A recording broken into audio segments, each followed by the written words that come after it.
बिस्मिल्लाहिर्रहमानिर्रहीम अस्सलाम वालेकुम। मैं हूं हैदर मुर्तज़ा। आप देख रहे हैं कहो पाकिस्तान।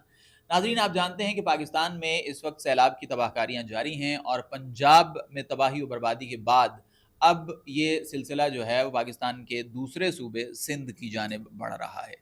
और अगर हम बात करें लाहौर की, बिलखुसूस सूबाई दारुल हुकूमत की, तो यहाँ पर जब रावी में पानी आया, रावी में सैलाब आया, तो चंद हाउसिंग कॉलोनीज़ जो हैं, उन पर बहुत ज़्यादा बातचीत हुई और ज़ाहिर है लोगों का नुकसान भी हुआ, लोग शिफ्ट भी उन्होंने किया। जैसा कि मैं अगर मिसाल दूँ तो आरिफ़ा सिद्दीकी, पाकिस्तान की मारूफ़ अदाकारा, उन्होंने पार्क व्यू सोसाइटी से शिफ्ट किया और उन्होंने अपनी वीडियो में कहा कि हमारा जो मकान था, उसके फ़र्श दीवारें छोड़ चुके थे, फाउंडेशंस में पानी जा चुका था, लिहाज़ा it was not livable, that's why उन्होंने वहाँ से शिफ्ट किया।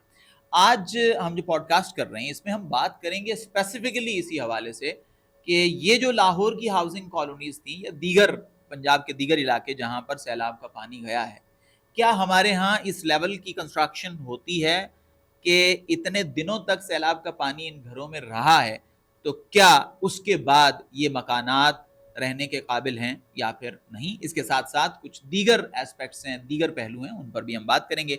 आज हमारे साथ मौजूद हैं हरमैन रियल स्टेट एंड बिल्डर्स के फाउंडर सीईओ जनाब बिलाल खान साहब।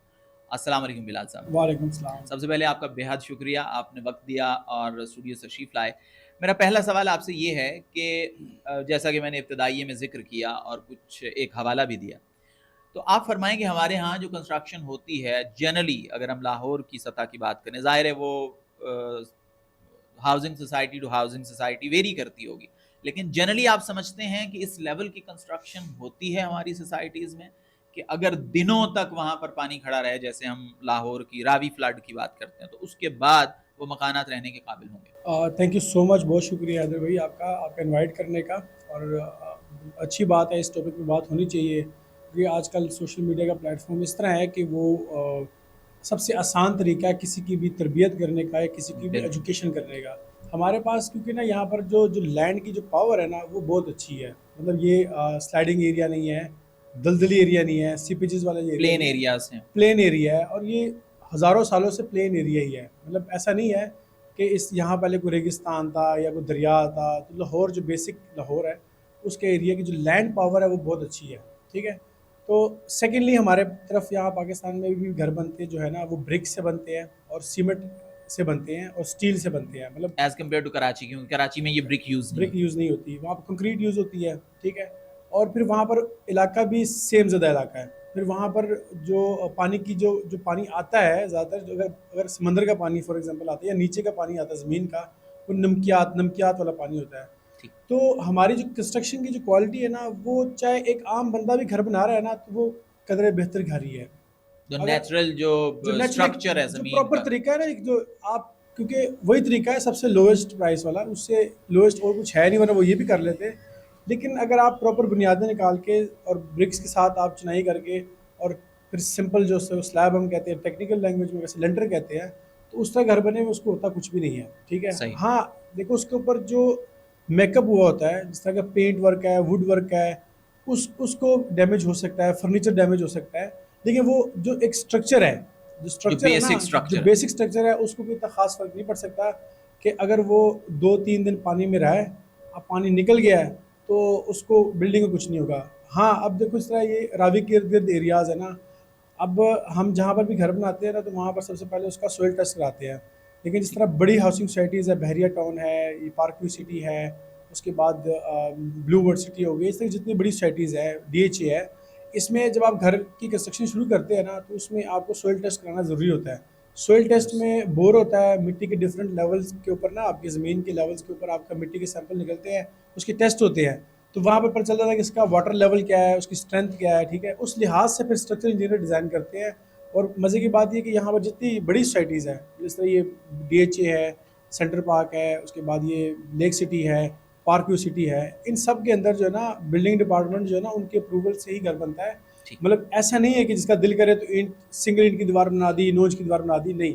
उनकी टेक्निकल टीम है, वो टीम ड्राइंग अप्रूव करती है, उसके अंदर ये श्योर किया जाता है कि भाई ये जो स्ट्रक्चर है इसकी ऑलमोस्ट 50 ईयर्स तो इसकी एज होगी, लाजमी होगी। तो 50 ईयर्स वैसे स्ट्रक्चर को तो 100 ईयर्स में कुछ नहीं होता, लेकिन अब क्योंकि रेवोल्यूशन इतनी स्पीड से आ रहा है, जो 50 साल का फैशन था वो 10 साल में चेंज हो जाता है अब, ठीक है। जो 10 साल पुराने घर थे डीएचए में, तो 15 साल पुराने घर डिमोलिश करके लोग दोबारा उसको बना रहे हैं या उसको रेनोवेट कर रहे हैं। तो इसकी स्ट्रक्चर की जो गारंटी है ना, वो प्रॉपर सोसाइटी खुद भी लेती है। अब फॉर एग्जांपल जो रावी के इर्द गिर्द जो हमारे सोसाइटीज़ हैं उनमें पानी आ गया, अब देखें वो किसी को ये आइडिया ही नहीं था कि इतना पानी आएगा। मतलब हम देखें, मैं मेरी 33 ईयर्स एज हो गई है, मैंने इतना पानी रावी में कभी नहीं देखा जब से मैंने होश संभाला है और जब से मैं इसको देख रहा हूँ, ठीक है। लेकिन यह है कि इसमें जो लोग रह रहे हैं, आप उन लोगों को ये देखना चाहिए कि यार कि जिस सोसाइटी में वो रह रहे हैं उस सोसाइटी ने उनको बैकअप कितना दिया है, ठीक है। बैकअप से मुराद ये है कि क्या उसका ओनर पाकिस्तान छोड़ के भाग तो नहीं गया, या उसका ओनर वहाँ पर खड़ा रहा, ठीक है। तो ये एक बड़ा इंपॉर्टेंट पॉइंट है। और उसके बाद जल्दी फास्टेस्ट क्लियर कितना हो गया। अच्छा, तो उसमें मैं आपको एक और चीज़ बताता हूँ, सॉरी बात काट रहा हूँ। जो कंस्ट्रक्शन के इस सैलाब का जो पानी है, कितना को डिस्टर्ब, इसके नुकसान क्या हो सकते हैं, उसमें सर ये है कि जिन घरों में पानी आया है, ठीक है, उन घरों में जो वुड वर्क है वो ख़राब हो गया होगा, ठीक है। और ऑलमोस्ट 80% चांसेस है कि वो अब रिप्लेस ही होंगी लकड़ी, ठीक है। वुड का जो काम होगा, फर्नीचर का काम सारा फारग हो जाएगा। अगर किसी ने नीचे यूपीएस रखा हुआ है, इन्वर्टर रखा हुआ है, जो कि उसका वाटर लेवल के अंदर ही आ गया, जो हैं अप्लायंसेज अगर जो पानी में आ गया तो वो ख़राब हो गया, ठीक है। बाकी स्ट्रक्चर वाइज जो है ना, वो कुछ भी नहीं होगा। वो इस बात में मैं गारंटेड हूँ कि उनको कुछ भी नहीं होगा, क्योंकि जिन चीज़ों से कंस्ट्रक्शन हुई हुई है उन चीज़ों में ये पानी, ये सब कुछ पहले ही बहुत लग चुका होता है, ठीक है। सिर्फ पेंट वर्क का काम होगा। उसके बाद ये जो हाँ, एक चीज़ इस तरह, अभी वो जो आप एक एंकर का नाम ले रहे हैं कि जो अपना घर यहाँ से मूव कर गई है, जी जी, उसमें भी मेरा यही कॉन्सेप्ट है कि अब अगर उन्हें घर बनाया खरीदा है और उस बंदे ने उसकी कंस्ट्रक्शन की क्वालिटी इतनी अच्छी नहीं की, कंस्ट्रक्ट किया था, खुद किया है। मज़े की बात ये है कि देखें, मेरा इसमें बड़ा सिंपल सा पॉइंट ऑफ व्यू है कि यार आप अपने बाल खुद नहीं काट सकते। आप अपने नहीं, खुद से मुराद मेरी ये है कि ज़ाहिर है हमें डायरेक्टली तो इसका कोई इन्फॉर्मेशन नहीं हो सकती, लेकिन जब वो घर बन रहा था तो as she is doing vlogging, तो वो जाके वो बता रहे थे कि ये घर इतना बन गया है, ऐसे मैं बन आप गया देता है। हूँ ना आपको, तो ज़ाहिर अब होता यूँ है, देखें, जब आप किसी बिल्डर से घर खरीदते हैं ना, आजकल तो उल्टा हिसाब है। जो ओनर बिल्ड घर होते हैं वो हल्के बनते हैं, जो बिल्डर घर बनाता है वो अच्छा घर बनाता है। डीएचए में तो यही है, डीएचए बैरिटोन में, क्योंकि उनका एक स्टेक लगा होता है, एक नाम लगा होता है, उनकी एक लेगेसी होती है कि मैंने 500 घर बना लिए, 50 घर बना लिए, तो उनको अपने नाम की ज़रा परवाह होती है। अब ऑनर जो होता है ना, जो खुद खड़े होकर काम करा रहा होता है, खुद जा रहा होता है, उसको तो सिर्फ गोलियां मिलती हैं। वो सीमेंट के बैग 500 भी भिजवाती है, लगते 450 बैग हैं, 50 बैग गायब हो जाते हैं। सरिया जाता है 10 टन, लगता 9 टन है, तो देखिए वो अच्छा थोड़ी ना, वो ख़राब हो गया। अच्छा, तो उसमें जो है ना, उसकी जो बुनियादें बैठ गई हैं, वो देखिए वो पानी के साथ होता है, ठीक है। जो उसकी फर्श जो है ना, वो दीवारों को छोड़ गई, वहाँ पर मतलब लाइन बन गई है, थोड़ा सा डिप्रेस हो गया। वो ऐसा पॉइंट है कि उसमें ना, अगर आपने भराई कंस्ट्रक्शन करते होगा तो उसके अंदर अगर आपने गस्सू डाला होगा ना, प्रॉपर रेत डाली होगी, तो फिर ये नहीं बैठेगा। अगर हमने मिट्टी डाली है तो मिट्टी में ना, मतलब मसाम उसके खाली होते हैं, और इसको जितना भी कंप्रेस करें वो कंप्रेस होती जाती है। जब पानी अब बहुत अरसे बाद दोबारा उसकी बुनियादों में गया है तो थोड़ा सा बैठ गया है, लेकिन स्ट्रक्चर को कुछ भी नहीं होगा। ठीक है। अच्छा, ये फरमाइए, जैसा कि आपने ज़िक्र किया कि जो अच्छी सोसाइटीज़ हैं वो सॉइल टेस्ट भी करती हैं, और अभी जो आप जी जी मेजर्स आपने बताई, लेकिन सवाल ये है कि ये जो टेस्ट्स हैं या ये जो प्रिकॉशनरी मेजर्स हैं, जी जी ज़ाहिर है कि ये तो जनरल कंडीशंस के लिए होंगे ना, किसी को नो वन नोज़ के यहाँ पे फ्लड भी आ सकता है, और जी जैसा कि जी आपने ज़िक्र किया कि 2-3 दिन अगर फ्लड का पानी रहा है जी तो जी उसकी सिचुएशन ये हो जी सकती है। जी लेकिन हम कुछ सोसाइटीज़ के हवाले से अगर हम बात करें तो वो तो आप कह सकते हैं कि 1-2 हफ्ते वहाँ पे गुज़रे हैं, बल्कि इससे भी ज़ायद वक़्त गुज़रा कि जी पानी खड़ा रहा है। जी जी। तो इस सिचुएशन में आपका क्या एनालिसिस है? देखिए, इसमें मेरे जो एनालिसिस है ना, उसमें मैंने आपको पहले बताया ना कि देखिए, ये वो ज़मीनें हैं जिनके ऊपर ना हाउसिंग सोसाइटीज़ बनने से पहले ना सैकड़ों साल ज़मींदारी होती थी, ठीक है, मतलब एग्रीकल्चर लैंड थी। एग्रीकल्चर लैंड होती थी। तो एग्रीकल्चर लैंड बेसिकली सबसे स्ट्रॉन्ग लैंड होती है। 2 फुट के बाद, 3 फुट के बाद वो बहुत सख्त हो चुकी होती है, क्योंकि राइट। उसके ऊपर हर सीज़न में एक तैयारी होती है। मतलब फसल कटी, ट्रैक्टर फिरा, पानी लगा, नई फसल की तैयारी हुई, तो वो हर टाइम लगी अगेन रहती एंड है, अगेन इरिगेशन होती रहती है होती है। उसमें। तो ठीक, वो जो इरिगेशन होती है वो 1 फुट के ऊपर ही नीचे होती है, उसके नीचे की लैंड पक्की रहती है। तो ठीक। उसके ऊपर ये ऐसा नहीं है कि फ्लड आ गया तो वो और बैठ गई, ठीक है। तो अगर इस ये जो जिन घरों की आप बात कर रहे हैं, अगर फॉर एग्जांपल ये डिपेंड करती है कंडीशन के ऊपर। मैं आपको एग्जांपल देता हूँ, एक लैंड है वो हाउसिंग सोसाइटी बनने से पहले 10 फुट डीप थी, गहरी थी। जिसने घर बनाया उस उन्होंने इसके ऊपर मिट्टी डाल के 3-4 साल छोड़ा, उसके बाद दोबारा घर शुरू कर दिया। अब वो घर नीचे बैठ जाएगा, ठीक है। ठीक। ठीक है, क्योंकि हाउसिंग सोसाइटी में ये नहीं कि जो सी जगह नीचे है तो आप नीचे घर बनेगा। उन्होंने अपना जो एक वाटर लेवल है पूरे घर सोसाइटी का, रोड्स का, वो इक्वलेंट बराबर रखना होता है, ठीक है। तो उसमें अब कोई जगह डिप्रेस है, अब वहाँ पर कंस्ट्रक्शन करने वालों ने वहाँ पर मिट्टी की कंपैक्शन सही नहीं की, या उससे पहले हाउसिंग सोसाइटी ने वहाँ पर, से डीएचए में इस तरह होता है कि वहाँ पर जब आप बेसमेंट घर के बनाते हैं ना, तो डीएचए आपको कहता है कि भाई ये मिट्टी आपने यहाँ से उठानी है और फलां फलां इस प्लॉट के ऊपर फेंक देनी है। तो वो उस प्लॉट में जाके उसको फेंक देते हैं। तो आफ्टर 2-3 ईयर्स बाद वो वैसे इसको प्लेन करते रहते हैं, तो वो वहाँ पक जाती है। अब ऐसी लैंड के ऊपर बना हुआ घर ना, तो उसको फ़र्क पड़ेगा। वो घर का शायद ओवरऑल पूरे घर का लेवल ही 2-3 इंच नीचे आ जाए, ठीक है, क्योंकि वजन बहुत होता है ना, डेड लोड बहुत ज़्यादा उसका। लेकिन अगर वो लैंड प्लेन है, क्लियर है और बुनियाद पक्की ज़मीन से आई है, जिस तरह हमारे पुराने वक्तों में गांव में ना बुनियाद तब निकलती थी जब नीचे ज़मीन पक्की आती थी। पक्की ज़मीन की निशानी जब कई मारते तो कई वापस बम्प करके वापस आ जाती है, ठीक है। तो वो होती है पक्की ज़मीन, तो उसमें बुनियाद 2 फुट नीचे आ जाए, 4 फुट नीचे आ जाए, 6 फुट नीचे आ जाए, पक्की ज़मीन तक जाना है। अब इस तरह ये अल रहमान गार्डन्स हैं और ये जो ऐसे गार्डन्स हैं जो रावी के पास आती है, क्योंकि वो इलाके, उस इलाके में जो पानी का लेवल है वो रावी के बिल्कुल नियरेस्ट है। और वो ज़मीन सारी है रेतली ज़मीन है, थोड़ी सी ना मिट्टी और रेत मिक्स है। अब उस जगह पे आप बुनियाद ढूंढने जाएंगे तो बड़ी मुश्किल से बुनियाद मिलती है। तो वहाँ पर आपको नीचे बेड के ऊपर फाउंडेशन में पूरा स्ट्रक्चर का जाल बचाना होता है, ठीक है। वो स्ट्रक्चर का जाल बचाना होता है ताकि उसकी किसी एक एरिया में अगर अगर वहाँ पर लोड ना भी बर्दाश्त कर सकता होगा ना, तो वो पूरा का पूरा स्ट्रक्चर उसको उठा रहा होगा। तो अगर उसको, अगर फॉर एग्जांपल 10 बाय 10 का एक रूम है, उसको 4 पॉइंट भी मिल गए, बाकी बैठ गए, तो 4 पॉइंट ही स्ट्रक्चर खड़ा कर सकते हैं, ठीक है। ठीक, यानी आपका आप ये फरमा रहे हैं कि टोटलिटी के साथ हम ये नहीं कह सकते कि ऐसे घर जो हैं वो अब लिवेबल हैं या फिर नहीं है। ये इंडिविजुअली हमें चेक करना पड़ेगा कि किस घर की जो सर फाउंडेशन है वो कितनी जी जी जी, बिल्कुल ज़्यादा सही। साउंड थी, उसके मुताबिक ये जी, जी। फैसला। लेकिन अच्छा। अभी एक चीज़ मैं बताता जी। हूँ ना, फॉर एग्जांपल अब हम किसी एक स्पेसिफिक ब्लॉक को उठा लेते हैं, वहाँ का अगर सोइल टेस्ट हुआ है, तो सोइल टेस्ट का जो रिपोर्ट जाती है वो जाएगी स्ट्रक्चर इंजीनियर के पास। जब आर्किटेक्ट ड्राइंग करेगा ना, पूरे घर का डिज़ाइन बनाएगा, ग्राउंड फर्स्ट, ऊपर सेकंड या बेसमेंट, उसका एलिवेशन, उसके बाद वो क्या करता है, वो ड्राइंग को देता है स्ट्रक्चर इंजीनियर को। स्ट्रक्चर इंजीनियर सॉइल टेस्ट और उस डिज़ाइन के अकॉर्डिंगली एक पूरा प्लान डिज़ाइन करता है। फिर वो जी। देखता है कि ज़मीन की स्ट्रेंथ कितनी है, इसकी पर इंच पीएसआई कितनी है। उस पीएसआई के तौर पे वो फिर अगर उसको देखता है कि ये ज़मीन नरम है, ठीक है, तो वो उसका स्ट्रक्चर ड्रा करता है।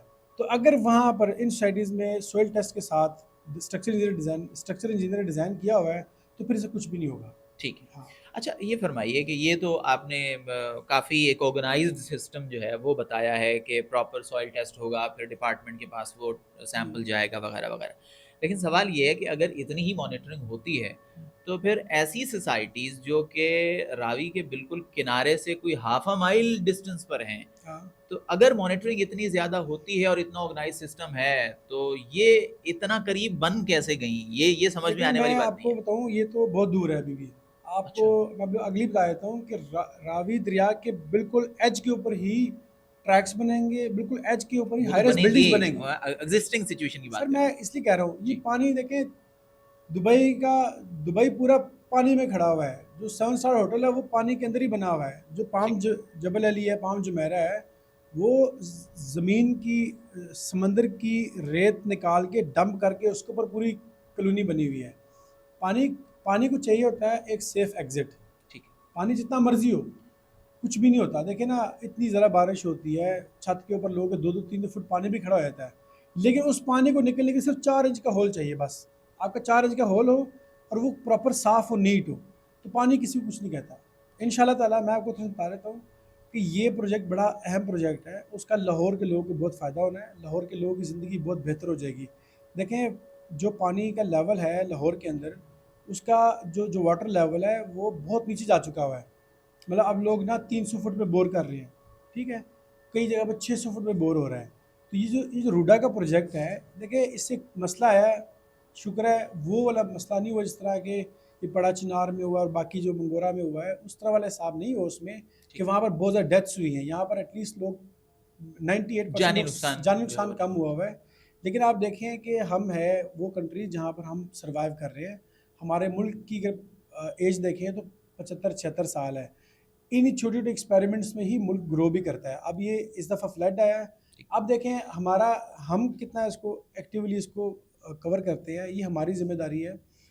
ये रुडा इतना बेहतरीन प्रोजेक्ट है कि जब ये पानी यहाँ पर खड़ा होगा, तो ये एक मोन्यूमेंट बन जाएगा, एक टूरिस्ट पॉइंट बन जाएगा। यहाँ पर बहुत सारी जॉब नहीं अपॉर्चुनिटीज़ भी निकल बिलाल आएँगी। साहब बिल्कुल आप दुरुस्त फरमा रहे हैं और उन रूडा की वेबसाइट पे जाएँ तो आपको उनका जो प्लान है उससे लगता है कि जैसा आपने फरमाया ऐसा ही होगा। लेकिन लोग ये सवाल करते हैं कि रूडा का जो प्लान है उसमें भी बहुत वाज़ेह है कि वो पहले वाटर को हार्नेस करेंगे, उसे कंट्रोल करेंगे।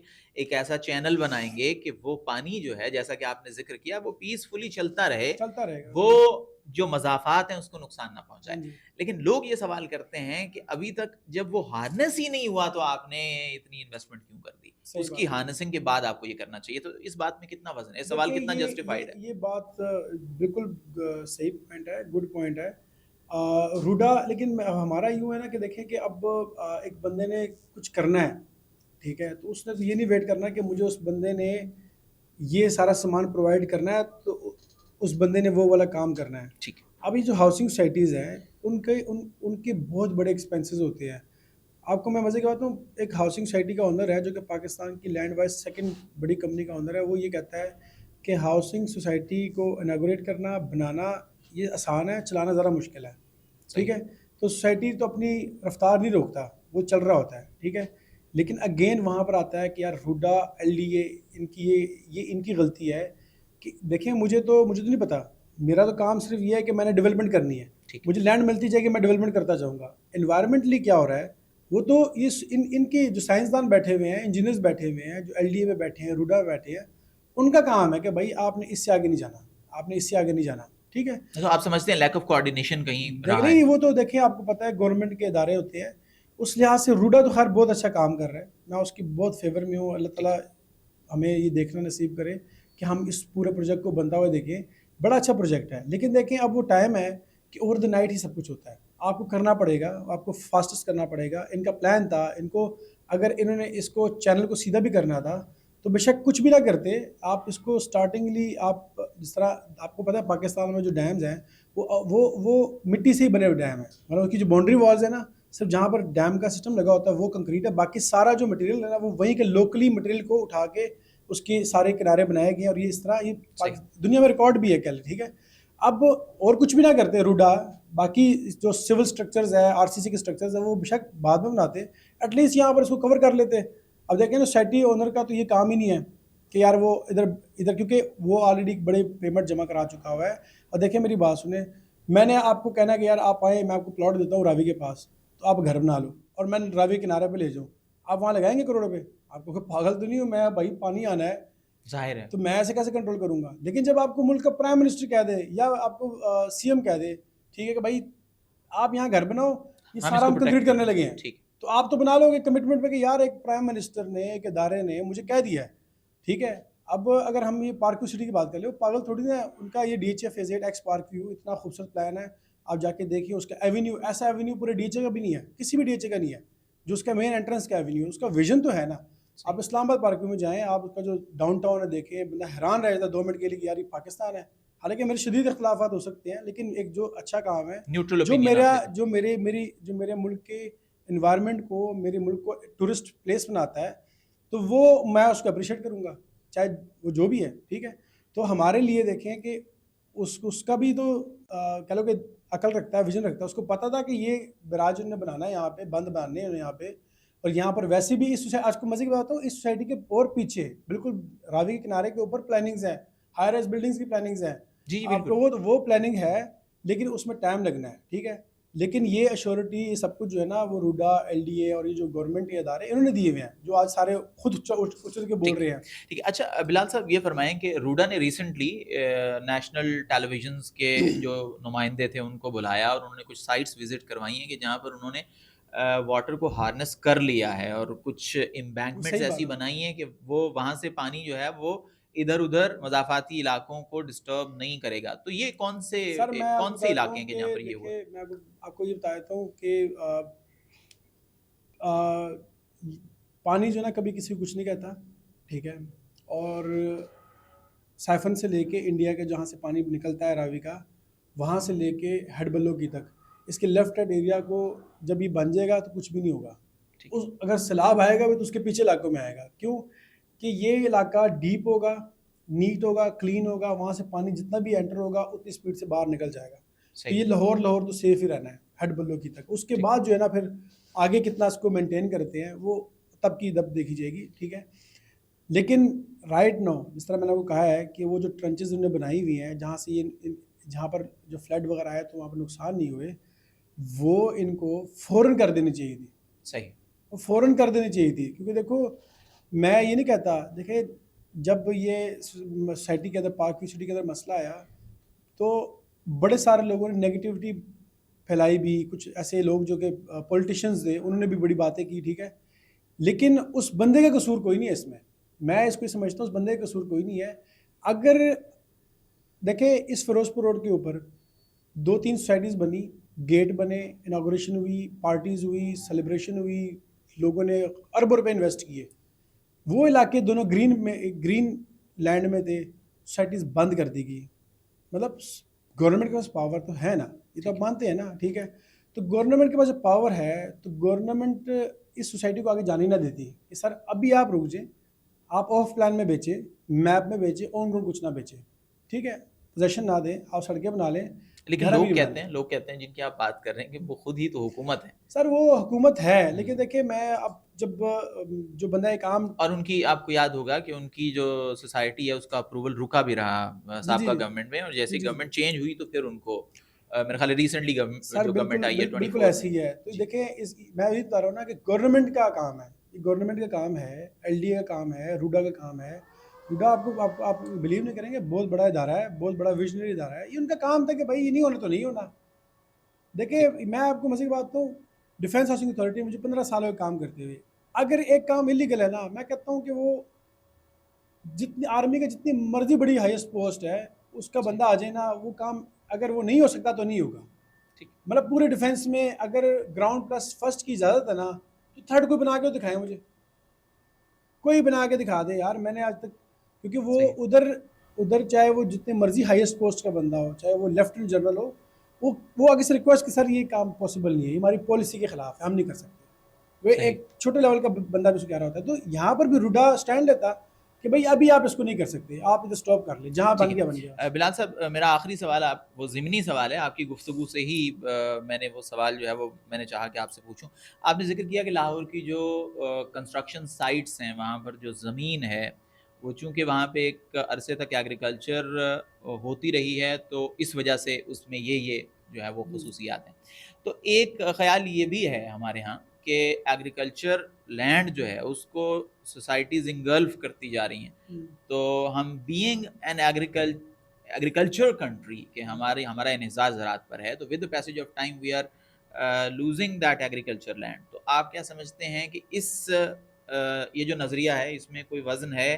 क्या इस हवाले से प्लानिंग होनी चाहिए? क्या वाक़ई ये जो सोसाइटीज़ हैं वो एक्चुअल एग्रीकल्चरल लैंड को नुकसान पहुँचा रही हैं या फिर नहीं? नहीं ये देखिए आप अगर सीधा देखें, डायरेक्टली देखें, क्योंकि हम डायरेक्टली देखें अक्सर ना। जो सोसाइटीज़ हैं जी जी उनको हम देखते हैं तो उनकी बाउंड्री वॉल के करीब जैसे ही आप जाते हैं तो आपको खेत नज़र आते हैं कि बाहर सर तो बिल्कुल ऐसी है। वो इंप्रेशन ये होता है कि इसका मतलब है कि यहाँ भी दे, खेत ही थे कुछ अर्सा देखें पहले। मैं आपको बता देता हूँ कि पाकिस्तान में जो सबसे पीसफुल लिविंग सिटी है ना उसमें इस्लामाबाद और लाहौर जो है ना ये सबसे टॉप पर है। इवन कि आप ये 2 घंटे के मुसाफत में जो है ना, कसूर हो गया, दीपालपुर है, ये गुजरावाला है, सियालकोट है, फैसलाबाद है, ये भी इतने नहीं है जितना लाहौर है, ठीक है। सही। लाहौर की पॉपुलेशन है, इसको बढ़ना है, इसके लिए ना नेक्स्ट कह लो कि 20-25 साल की प्लानिंग हुई हुई है। देखिए जो ग्रीन लैंड है ना वो ग्रीन लैंड ही है, वो ठीक। ब्राउन में कन्वर्ट नहीं हो सकती, ये इसकी बाउंड्रीज बन चुकी हुई है, ठीक है। और नेक्स्ट जो प्लानिंग है ना जहाँ पर थोड़ा सा ध्यान देना चाहिए वो है हाई राइज बिल्डिंग्स का ना, जिसका ट्रेंड पाकिस्तान जिसका में कम है निस्बतन। अभी तो बहुत बढ़ गया है। मतलब मैं आपको इस टॉपिक से हट के बताया हूँ कि जो लाहौर का सीबीडी है, गुलबर्ग है, गुलबर्ग 1-2 है, ये जो गार्डन टाउन है, ये मेन एवेन्यूज़ है, इधर ऑलमोस्ट क्या लगा 150 ऐसी बिल्डिंग्स बन रही हैं जो पिछले 2-3 साल से बेसमेंट में ही हैं। जो अगले 2-3 सालों में जब वो ऊपर के निकलेंगी ना, तो आपको एकदम माहौल चेंज नजर आएगा। आप कहेंगे यार ये लाहौर को एक 2-3 महीने में क्या हो गया। इस तरह आपने नोट किया होगा, आज से 5 साल पहले गुलबर्ग मेन एवेन्यू के ऊपर मतलब सिर्फ घर घर होते थे या छोटी छोटी बिल्डिंग्स होती थी। अब हाई राइज बिल्डिंग 30 फ्लोर की 25 फ्लोर की बिल्डिंग्स बन रही हैं। तो सेम ऐसे बन रही है। एक तो खैर वो ट्रेंड आ रहा है, लेकिन वो ट्रेंड उल्टी साइड से आ रहा है। हाई राइज बिल्डिंग में एक अपार्टमेंट लेना इतना महंगा है कि उतने पैसों में आपका टाउन हाउस आया था, अच्छा खासा घर 5 मरले का 10 मरले का आया था। तो लोग अभी जो है ना वो घर ही खरीद रहे हैं, ठीक है। सही लेकिन ये है कि बाउंड्रीज क्रिएट की गई है। मैं आपको बताया तो कि एग्रीकल्चर लैंड्स को कोई कुछ नहीं कर सकता, ना कोई ठीक कुछ करेगा। सही लेकिन देखें कि अगले 20 सालों में लोगों को बहुत सारा घरों की ज़रूरत है। तो इसलिए इन्होंने ये रूडा बनाया। रूडा के साथ जो राइट हैंड पे जो है ना ये काला खताई रोड हो गया, और ये जो रिंग रोड के इर्द गिर्द हो गया, जो रिंग रोड के आसपास एरियाज़ है ना, इसको डेवलप करना है। उन्होंने रिंग रोड बनाया इसी मकसद के लिए गया है, क्योंकि इतने में ही ज़रूरत पूरी होती है। अदरवाइज़ अगर इसको सबको ही ग्रीन में रहने देंगे, तो जहाँ पर ये छोटे इलाकों में 3-5 वाले घर है ना, ये 5-5 करोड़ रुपये पे चले जाएंगे। और आपको मैं एग्जांपल बता देता हूँ, तो ये कि कराची देख ले, कराची के जो सिटी सेंटर में सेंटर जो डाउन टाउन है कह लो, वहाँ पर अगर आप किसी गली में जहाँ पर गाड़ी भी नहीं घुस सकती, उसके किसी अपार्टमेंट में जाए ना, सेकंड थर्ड फ्लोर पे, तो 5-6 करोड़ का खाली अपार्टमेंट है। और वो अपार्टमेंट भी ऐसी है कि आप बैठे बैठे ऊपर से सीमेंट नीचे गिर जाता है। मतलब 70-70 साल पुराने अपार्टमेंट है। तो लाहौर का ये है कि यहाँ पर अभी लैंड जो है ना ओपन की हुई है इन्होंने। जिस तरह यहाँ पर फिरोजपुर पे जाते हैं तो सेंटर पार्क तक हमारे पास, सुआ असल तक हमारे पास लैंड जो है ना, ये ब्राउन लैंड में आती है। यहाँ पर आप हाउसिंग सोसाइटीज़ बना सकते हैं, ओके ठीक है। फिर हमारे पास जो रूडा का एरिया, इसमें सारा ब्राउन लैंड है, और उसको मैनेज कर रहे हैं। उसको मैनेज इस तरह कर रहे हैं कि उसमें एक अच्छी मास्टर प्लानिंग है, जिसमें इन्वायरमेंटली चीज़ों को कंट्रोल किया जा सकता है। सही जो शहर के लोग हैं, जिस तरह के ये अंदरून शहर है, वर्ल्ड सिटी के अंदर लोग हैं, वो लोग अब इधर फिरोजपुर पे तो नहीं आ सकते ना, 25-30 किलोमीटर दूर क्रॉस करके यहाँ तो नहीं आ सकते। तो वो वाबे टाउन, बहरे टाउन की तरफ भी नहीं जा सकते। तो उनके लिए ये जो लैंड है, ये बड़ी एक्टिव लैंड है। यहाँ से वो जब एंटर होंगे मुल्तान रोड पे, काला खताई रोड पे, और इस एरिया में जाएंगे, जब हाउसिंग सोसाइटीज़ बनेंगी, तो उस सोसाइटी थोड़ी सी नीट हो जाएगी। ठीक वो है। फिर बिजनेस हब बन जाएगा, और अदर एरियाज में जाके लोग कम पैसों में अच्छा कर ले लेंगे। अच्छा, आपने हाई राइज बिल्डिंग की बात की, तो एक प्रॉपर्टी एक्सपर्ट से मेरी बात हो रही थी, ही बिलोंग टू कराची। तो उनका ये कहना था कि कराची और लाहौर में इस हवाले से ट्रेंड्स बिल्कुल मुख्तलिफ हैं। कराची में बहुत पहले हाई राइज बिल्डिंग का ट्रेंड आ गया था। एक और चीज़ उन्होंने जिसका जिक्र किया, एक का आपने भी कर दिया कि उसमें जो कॉस्ट है वो बहुत ज़्यादा है, लेकिन एक उन्होंने और जिक्र किया कि लाहौर में बहुत देर से हाई राइज बिल्डिंग का कॉन्सेप्ट आया, और उसमें एक चीज़ जो रुकावट थी वो ये थी कि यहाँ के लोग मोस्टली ये चाहते थे कि जो गाड़ी है ना वो दुकान के सामने ही जाके खड़ी हाँ हो। जी जी, बिल्कुल और ऐसे ही। दूसरा ये था कि लोगों में ये एक कॉन्सेप्ट है कि जी अपने ही प्लॉट पे, अपनी ही जी ज़मीन जी पे घर बनाना है। तो आप क्या समझते हैं ये दो ट्रेंड्स कितना देखें, हिंड्रेंस है इस दुनिया में आज भी टाउन हाउस जो है ना, ये नेमत है। और वो दुनिया में सब उसको, वो एक्सपेंसिव ही होता है, चाहे कहीं ठीक पर भी है। चाहे वो सेंट्रल लंदन की बात कर ले, मैनहट्टन की बात कर ले, न्यूयॉर्क की बात कर ले, सिवाय पेंट हाउस के और कभी अपार्टमेंट महंगा नहीं होता, अपार्टमेंट सस्ता ही होता है, ठीक है। सही इवन के दुबई में भी चले जाए तो वहाँ पर भी टाउन हाउसेज जो है ना वो महंगे हैं। अगर आप कहीं पर विला लेते हैं तो 100 मिलियन दरहम का, 150 मिलियन दरहम का है। हमारा लाहौर में अपॉर्चुनिटी थी। कराची वाले इस बात से थोड़े जेलस भी होते हैं, वो चाह के भी नहीं कर सकते। देखिए क्यों नहीं अपॉर्चुनिटी उनके पास, वो कराची से बहरे टाउन जाएँ, 45 मिनट की ड्राइव है, वहाँ पर वो घर ले लें। जितने में अपार्टमेंट लेना है वो पूरा घर ले सकते हैं। लेकिन आप याद रखें ना, कारोबारी बंदे के लिए टाइम बड़ा इंपॉर्टेंट होता है। गुलबर्ग में वो लोग शिफ्ट होंगे जो प्रोफेशनल्स हैं, जिनकी 5-10 मिनट की मीटिंग्स होती हैं दिन में 100 किस्म की। तो वो घंटे की ट्रैफिक को ख़त्म करने के लिए वहीं पर अपार्टमेंट ले लेंगे। यार सुकून है, 7-8 मिनट में, 10 मिनट में मैं जाऊँगा ऑफिस, ठीक है। मेरा जो चार्टर्ड अकाउंटेंट है उसने ये गुलबर्ग से मुस्लिम टाउन मोड़ में लिया है 3 करोड़ 20 लाख का 5 वाले घर, ठीक है। तो मैंने कहा तूने डिफेंस में क्यों नहीं लिया? कहता यार बिलाल भी, मैं अपने घर से, जब घर से बाहर निकल के जाऊँ ना, गाड़ी बैठने से पहले और ऑफिस में सीट पर बैठने तक 7 मिनट की मेरी ड्राइव है। तो यार मैंने तो दिन में 7 मिनट, 10 मिनट, 15 मिनट की 20 मीटिंग करनी होती है, मैं चार्ज करता हूँ उसका। तो अगर मैं घंटा DH जाने में लगाऊँ, घंटा फिर आने में लगाऊँ, तो 20 कस्टमर तो मेरे यहीं पर निकल गए। मैं तो नहीं कर सकता, तो इसलिए मुझे सही टाइम सेविंग है। तो गुलबर्ग के अंदर जो है ना, अब वो लोग आएंगे जिन लोगों के पास टाइम का, जो टाइम की वैल्यू होगी, टाइम की जिनको टाइम कह लो कि बांटना है, तो उनको पैसे मिलने हैं। जज लेंगे, वकील लेंगे, ये जो चार्टर्ड अकाउंटेंट्स हैं ये लेंगे, डॉक्टर्स लेंगे, IT वाले प्रोफेशनल्स जो है ना, वो गुलबर्ग में ही रहेंगे। जो अमीर आदमी है ना, वो घंटा ड्राइव करके, जिसके ऊपर रिस्पॉन्सिबिलिटी कोई नहीं है, मतलब जिसने एक सिस्टम बनाया हुआ है, उसने से चेक चेक करते जाना है, तो वो फिर घंटा ड्राइव कर लेगा और वो DHA फेज 6 में भी जाके 7 में भी जाके वहाँ पर रह लेगा, ठीक है। लेकिन जिसने खुद सीट पे बैठ के काम करना है, मतलब गले में बैठ के काम करना है, वो नहीं जाएगा। ठीक। बिलाल खान साहब, आपका बेहद शुक्रिया, आपने वक्त दिया और तशरीफ लाए। नाज़रीन, मैं उम्मीद करता हूँ कि आज की गुफ्तगू से आपने रियल स्टेट सेक्टर और कंस्ट्रक्शन, बिल्डिंग, इस हवाले से भी इंफॉर्मेशन आपको मिली होगी। साथ ही साथ जो हमारा असल मौजू था कि सैलाब से मुतासरा जो घर हैं उनका अब स्टेटस क्या है, इस हवाले से भी आपको इन्फॉर्मेशन मिली होगी। आपसे गुजारिश रही है कि चैनल सब्सक्राइब कीजिए और कीप वॉचिंग कहो पाकिस्तान। अगली वीडियो में आपसे फिर मुलाकात होगी, तब तक के लिए खुदा हाफिज़।